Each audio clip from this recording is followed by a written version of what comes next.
সকাল এখন মোটামুটি 8:30টার মতো বাজে। আমি একটু আগে ঘুম থেকে উঠে ফ্রেশ হয়ে নিয়ে এখন করছি হচ্ছে সকালের ব্রেকফাস্ট, মুড়ি আর হচ্ছে বাসি মাংসের ঝোল দিয়ে, যেটা খেতে তো আমার দুর্দান্ত লাগে। তোমাদের কেমন লাগে অবশ্যই কিন্তু কমেন্টে জানিও। হাজব্যান্ডকে দিয়েছিলাম হচ্ছে আম মুড়ি, কারণ ও এত সকালে এত রিচ খাবার খেতে পছন্দ করে না।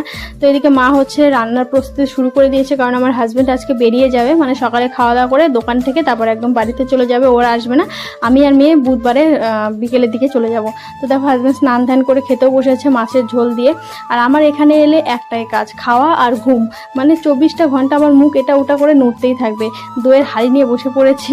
হাজব্যান্ডকে মানে মাংসের ঝোল টোল সবই ছিল, কিন্তু ও আর খেতে চাইলো না, কারণ কালকে দুপুর থেকে খেয়েই যাচ্ছে, হজমেরও তো ব্যাপার আছে। যাই হোক, সবাইকে বাই বাই করে হাজব্যান্ড বেরিয়ে যাচ্ছে। তো ওর সঙ্গে দেখা হবে একদম বুধবারে। মা তো আসার কথা বলেছিল এখানে, মানে এখানে 2 দিন থাকার কথা বলেছিল। ও আবার শ্বশুরবাড়ি থাকাটা খুব একটা পছন্দ করে না, আর আমার যেহেতু বাবার বাড়ি আমার তো ভালো লাগবেই। তো ঠাম্মা এসেছে আর আমার মাথাটা ব্যথা প্রচণ্ড করছে। ঠাম্মা যেই শুনেছে আমার মাথা ব্যথা করছে, তো বললো যে তেল দিয়ে দিই একটু মাথায়। আর ঠাম্মা ছোটোবেলা থেকেই আমাদেরকে প্রচণ্ড আদর যত্নে মানুষ করেছে। সত্যি ঠাম্মাকে আমরা ভীষণ ভালোবাসি। এদিকে দেখো দিদা, ঠাম্মা, মেয়ে, আমি শুয়ে আছি। বললাম না বাবার বাড়িতে আমার একটাই কাজ, খাওয়া আর ঘুম। একটা তো না, দুটো কাজ, একটা হচ্ছে খাওয়া আর একটা হচ্ছে ঘুম। ঘুম তো না, সারাদিন শুয়ে শুয়ে গড়াগড়ি করা।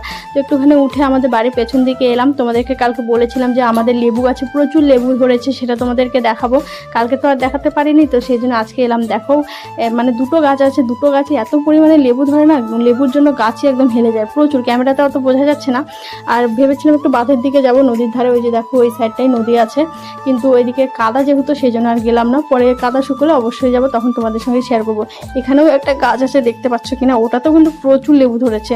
তো স্নান ধ্যান করে শুয়ে আছি, কারণ মাথায় তেল দিয়েছিলাম, আর তেল দিয়ে আমি বেশিক্ষণ থাকতে পারি না, জন্য শ্যাম্পু করেছি। তো এদিকে মা পুজো টুজো করে দেখো প্রসাদ দিচ্ছে, একটা করে বড় বড় রসগোল্লা, যেটা খেয়ে নিলাম। সকাল থেকে কিন্তু ভাত খাইনি, আজে বাজে চুটুর বুতুর এটা তো খেতেই আছি।